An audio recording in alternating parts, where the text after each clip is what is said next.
मुंबई ते रायगड जाण्यासाठी सकाळी 6 वाजता रायडिंगची सुरुवात केली आहे। आपण नॅशनल हायवे 66 म्हणजेच पेण, सुकेली, मानगाव मार्गे आपण रायगडकडे जाणार आहोत। मुंबई ते रायगडचा प्रवास आपल्याला एका दिवसात पूर्ण करायचा आहे, ज्यामुळे आपण कुठेही वेळ वाया घालवणार नाही। संपूर्ण रायगड फिरण्यासाठी व रायगडचा इतिहास जाणून घेण्यासाठी एक दिवस पुरेसा नाहीये, पण रायगड व त्याच्या इतिहासामधील काही गोष्टी अशा आहेत ज्याची माहिती तुम्हाला द्यायला मला आवडेल। रायगड बांधणीचे काम हिरोजी इंदुरकरांनी पूर्ण केले। राज्याभिषेक समारंभात हिरोजी इंदुरकरांना पुरस्कार म्हणून त्यांच्या इच्छेबद्दल विचारले असता त्यांनी महाराजांना रायगड किल्ल्यातील जगदीश्वर मंदिराच्या पायऱ्यांवर सेवेचे ठायी तत्पर हिरोजी इंदुरकर असे कोरलेले एक शिलालेख लावण्यास सांगितले। त्याचे कारण विचारले असता ते म्हणाले, महाराज, जेव्हा तुम्ही पायऱ्या चढताना आशीर्वाद घेण्यासाठी जगदीश्वर मंदिरात जाल तेव्हा माझे नाव लिहिलेले एक पाऊल असेल। तुमचे पाय नेहमीच माझ्या डोक्यावर अभिषेक करत राहतील। रायगडावर तो शिलालेख आपण नक्कीच पाहू। सध्या पेणमध्ये थांबलोय आणि चाय पियासाठी इथं थांबलोय। जास्त ब्रेक घेणार नाही, 10 मिनिटाचा रेस्ट करून मग आपण पुढे रायगडसाठी जाऊया। 2 तासाचा प्रवास पूर्ण केल्यानंतर अजून 3 तासाचा प्रवास पुढे आहे।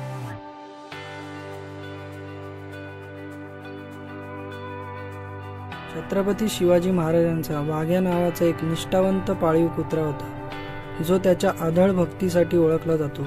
1680 मध्ये शिवाजी महाराजांच्या मृत्यूनंतर वाघ्याचे मन दुखावले गेले आणि त्यांनी महाराजांच्या चितेवर उडी मारली आणि त्याची निष्ठा अमर केली। अशा निष्ठावंत वाघ्याचे दर्शन आपण रायगडावर नक्कीच घेऊ। अजून रायगड येण्यासाठी 3 तासाचा प्रवास आहे। नॅशनल हायवे 66 हा मार्ग देखील बऱ्यापैकी चांगला आहे। सकाळी पहाटे निघाल्यास तुम्हाला ट्रॅफिकचाही इश्यू येणार नाही।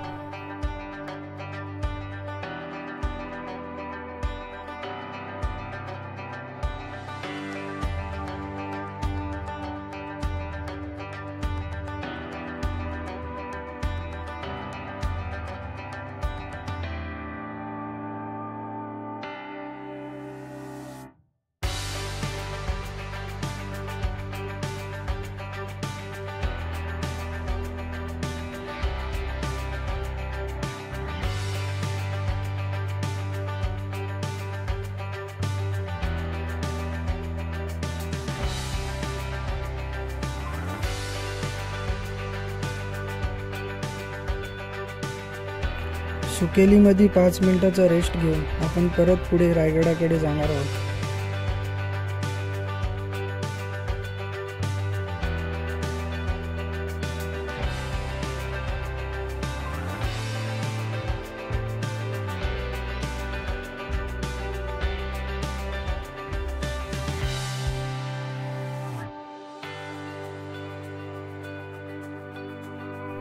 येथे संपूर्ण हायवेवर पेट्रोल पंपाची सुविधा जागोजागी आहे।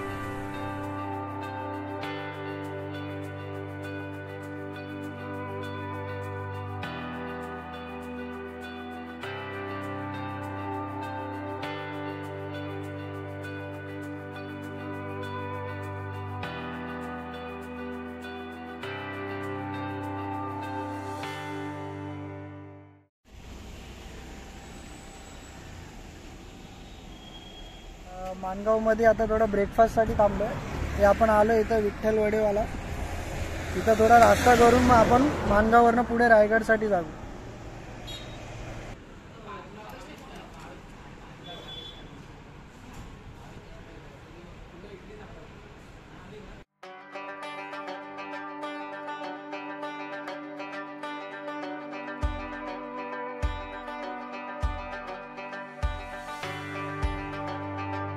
प्रवेशद्वारपासून किल्ले रायगड 1 तासाच्या अंतरावर आहे, म्हणजे जवळजवळ 25 किलोमीटरचा प्रवास अजून बाकी आहे।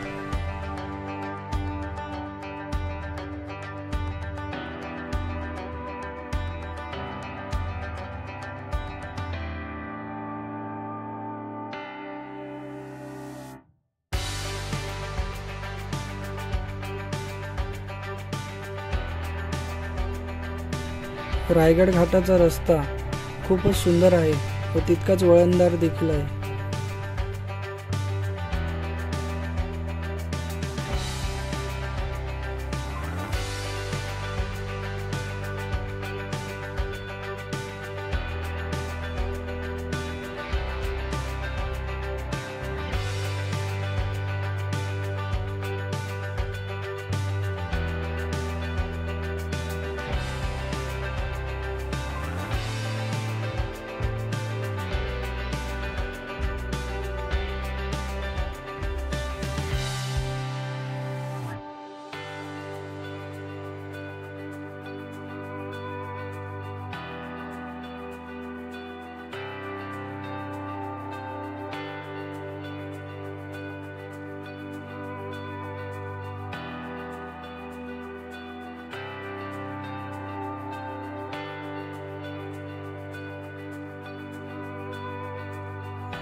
आपल्याला एका दिवसातच परतीचा प्रवास करायचा आहे, ज्यामुळे आपण ट्रेकिंग न करता रोपवे मार्गाने रायगडावर जाणार आहोत.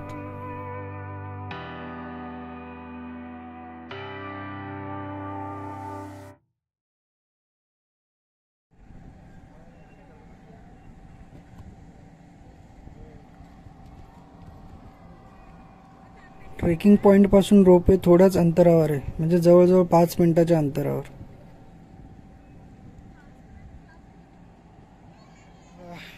फायनली आलो आपण रायगडवर आणि आपण आलो रोपवेच्या ठिकाणी. आता इथून आपण रोपवेनी वर जाणार आहे, ज्याच्यामुळे आपले 2 ते 2.5 तास वाचतील. तर तुम्हाला सांगतो रोपवेची कशी सिस्टम आहे आणि काय आहे. ट्रेकिंगचा वेळ वाचवण्यासाठी आम्ही रोपवेचा मार्ग निवडला, पण इथं खूपच गर्दी असल्यामुळे आमचा नंबर 2 तासांनी आला. म्हणजे 2 ते 2.5 तास इथं आम्हाला वेट करावं लागलं रोपवेसाठी. रोपवेसाठी एक बेसिक फॉर्म भरून तिकीट काउंटरवरनं तुम्हाला पेमेंट करून तिकीट घेता येते. तिकीट काढल्यानंतर तुम्हाला एक नंबर अलॉट होतो व वेटिंग रूममध्ये तुमचा नंबर अनाऊन्स केल्यावर तुम्हाला पुढे पाठवले जाते.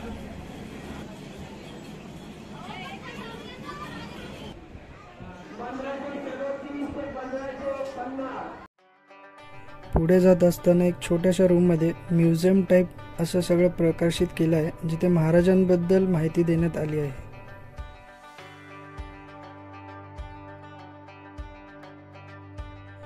तसेच पुढे तुम्हाला रोपवे व गडाच्या इतिहासाबद्दल डॉक्युमेंटरी पण दाखवण्यात येते.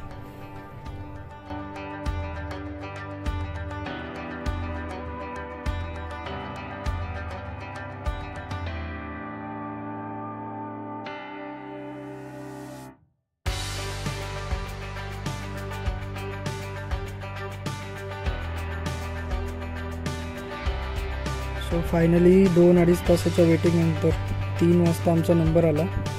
इथे 18 लोकांची सिटिंग आहे. 6-6च्या बॅचमध्ये 18 लोक बसवली जातात.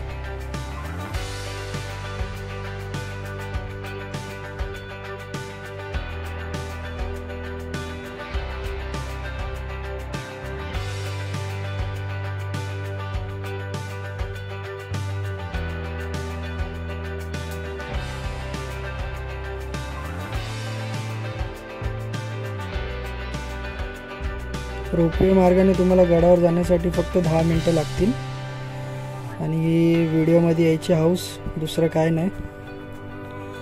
जाताना देखील 18 जणांची सिटिंग आहे. 6-6च्या बॅचने 18 लोक रिटर्न पाठवले जातात.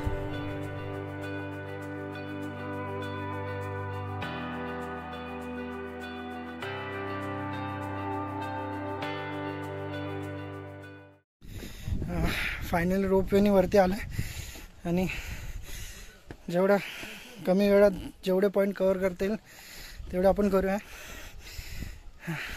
तुम्हाला प्रत्येक पॉईंटची माहिती देतो. जय शिवराय.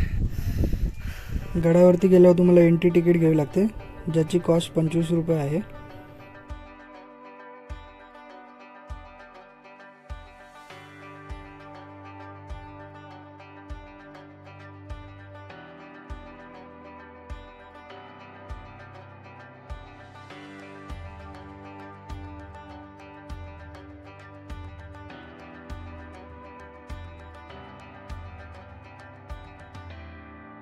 हा महाराजांचा राजवाडा आहे व असे मानले जाते की इथे महाराजांनी शेवटचा श्वास घेतला होता.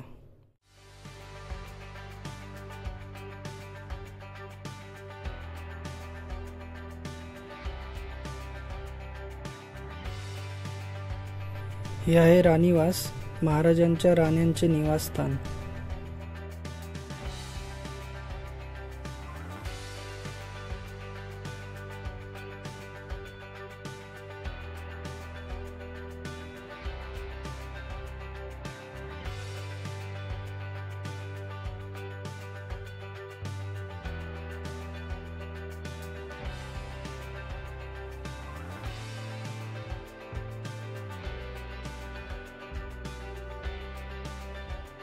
हा गंगासागर तलाव आहे जो किल्ला आणि आजूबाजूच्या परिसरासाठी एक महत्त्वाचा जलस्रोत आहे. नगरखान्यामध्ये राजघराण्यातील घोषणा उत्सव किंवा युद्ध सुरू होण्यासारख्या महत्त्वाच्या घटनांना चिन्हांकित करण्यासाठी ढोल, बिगुल आणि तुतारी यांसारखी वाद्ये वाजवली जात असत.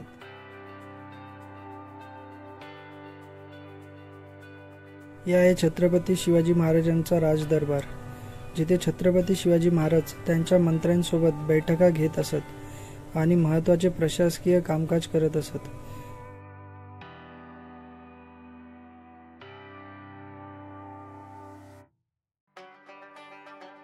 राजदरबार हे छत्रपती शिवाजी महाराजांच्या नेतृत्वाचे प्रतीक आहे.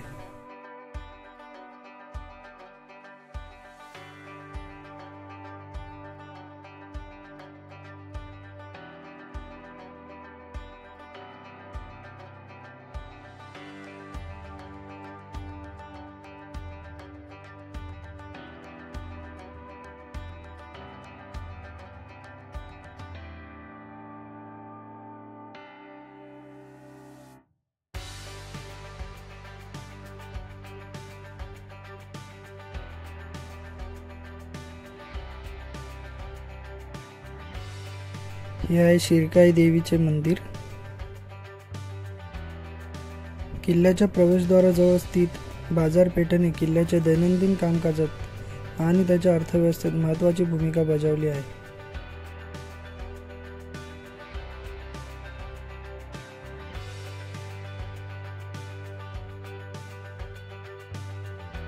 हे रायगडावरील टकमक टोक आहे. वेळेची कमी असल्यामुळे आम्ही तिथे गेलो नाही.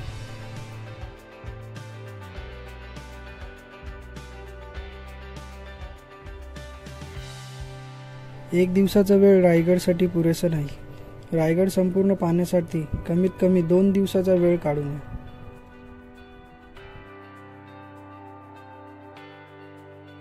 हे आहे जगदीश्वर मंदिर, जे भगवान शिव यांना समर्पित एक महत्त्वाची धार्मिक रचना आहे. मंदिराच्या समोरच महाराजांची समाधी आहे.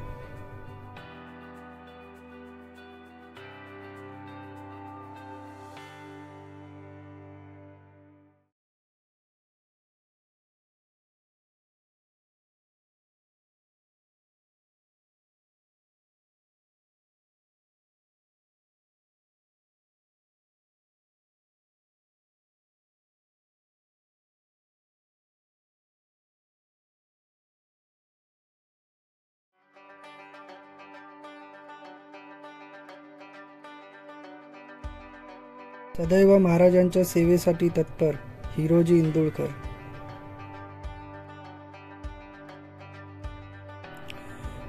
वेळ कमी असल्यामुळे संपूर्ण रायगड पाहता आला नाही, तरी बरेच काही आपण रायगडावर पाहिले आहे.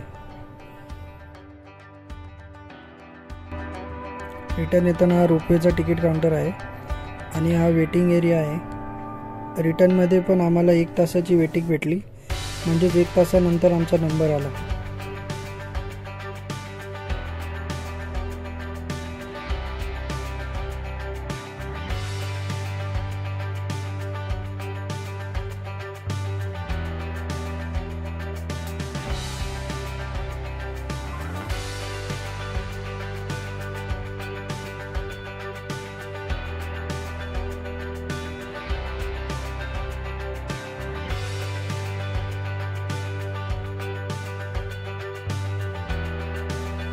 फायनली रिटर्न मुंबईसाठी निघालो आहे. संध्याकाळचे 6 वाजले. आणि या टायमाला आपण नॅशनल हायवे 548A या मार्गाने जाणार आहोत, म्हणजेच पाली खोपोली रोडवरनं जाणार आहोत.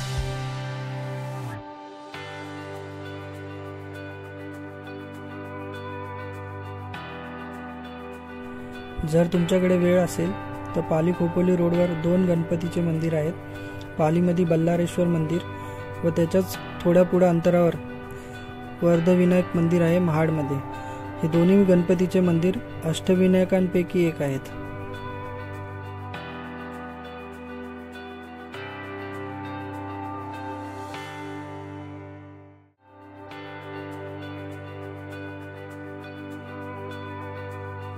रायगडवरून मुंबईला जाण्यासाठी पाली खोपोली मार्गावरून जवळजवळ 170 किलोमीटरचा रस्ता आहे, म्हणजे 4 तासात तुम्ही मुंबईला पोहोचू शकता.